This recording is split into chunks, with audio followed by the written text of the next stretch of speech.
Bem-vindo a uma jornada reveladora, onde segredos ocultos finalmente vêm à tona.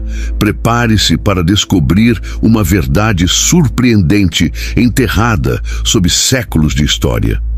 O que você está prestes a ouvir não é uma simples narrativa, mas uma profunda revelação sobre as raízes da Igreja Batista no Brasil e suas conexões inesperadas com a maçonaria. Você já se perguntou como dois mundos aparentemente opostos podem se entrelaçar de maneira tão intrínseca? E se os líderes religiosos mais influentes também ocupassem posições de destaque em uma sociedade secreta, moldando o futuro da fé e da espiritualidade? Vamos explorar os meandros dessa aliança inesperada, revelando como a maçonaria e a Igreja Batista caminharam lado a lado desde sua fundação. Prepare-se para questionar tudo o que você pensava saber sobre a história da fé cristã no Brasil. Esta é uma verdade que muitos tentam esconder, mas hoje você vai conhecê-la de forma clara, direta e impactante. A primeira Igreja Batista do Brasil foi fundada por maçons. Os emigrados dos Estancursiwa, que se estabeleceram em Santa Bárbara, São Paulo, fundaram em 10 de setembro de 1871 a Igreja Batista em Santa Bárbara, quarta página. Do 130º, a primeira Igreja Batista em solo brasileiro. Esses mesmos fundadores, entre eles o pastor Richard Ratcliffe, também estabeleceram em 1874 a loja maçônica George Washington, 4 página, 44.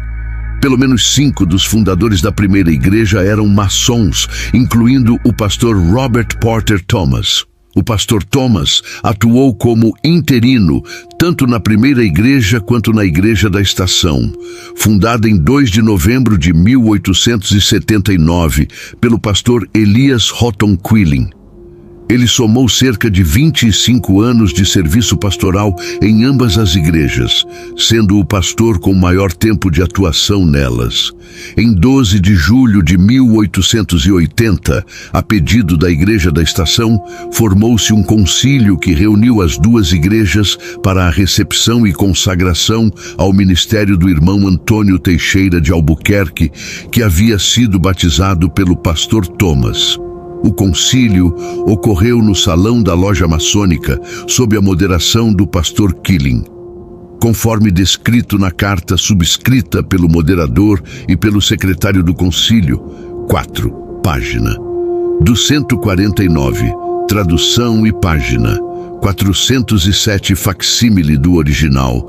Este documento foi enviado ao Foreign Mission Board of the Southern Baptist Convention, em Richmond, EUA.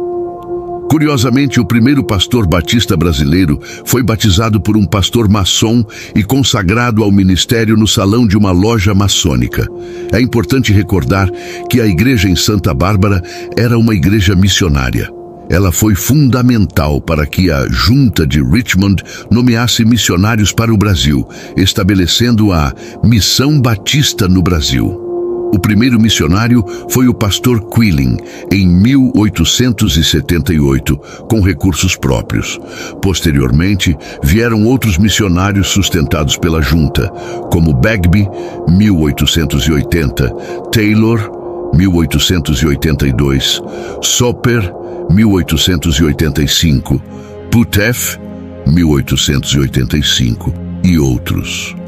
Bagby, Soper e Putef pastorearam a igreja em Santa Bárbara, que contava com um expressivo número de maçons entre seus membros.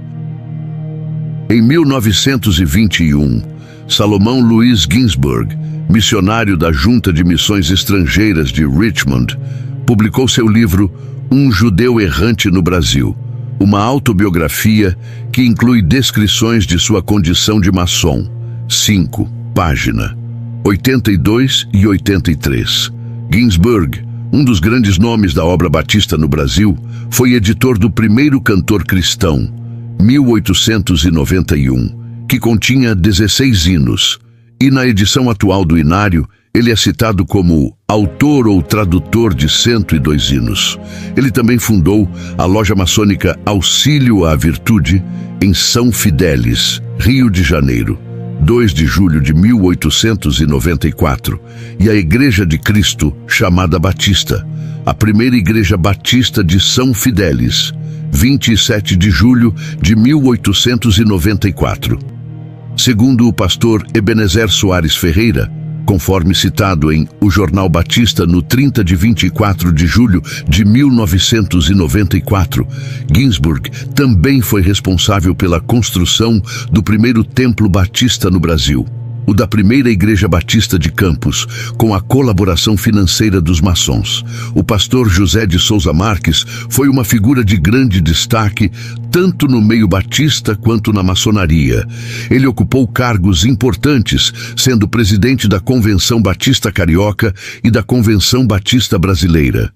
Em 1940, durante a Convenção da Bahia, organizou a Aliança dos Pastores Batistas Brasileiros, que mais tarde se tornou a Ordem dos Ministros Batistas do Brasil, na qual permaneceu como presidente até 1962. Seu legado é amplamente conhecido e respeitado no meio religioso.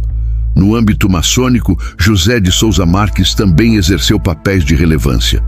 Ele foi presidente do Supremo Tribunal de Justiça Maçônica por um longo período e até hoje sua única foto permanece exposta no Salão do Conselho do Palácio Maçônico do Lavradio. Em homenagem a ele, a sala do Tribunal de Justiça no mesmo palácio recebeu o nome de José de Souza Marques. Além disso, ele foi membro efetivo do Supremo Conselho do Brasil para o rito escocês antigo e aceito, sendo que um retrato pintado a óleo dele está em exposição na sede do Supremo Conselho.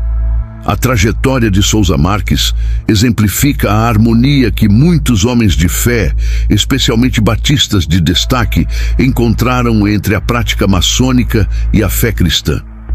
Inúmeros cristãos ao longo dos anos conciliam sua devoção religiosa com a participação ativa na maçonaria, sem ver incompatibilidade entre essas duas tradições.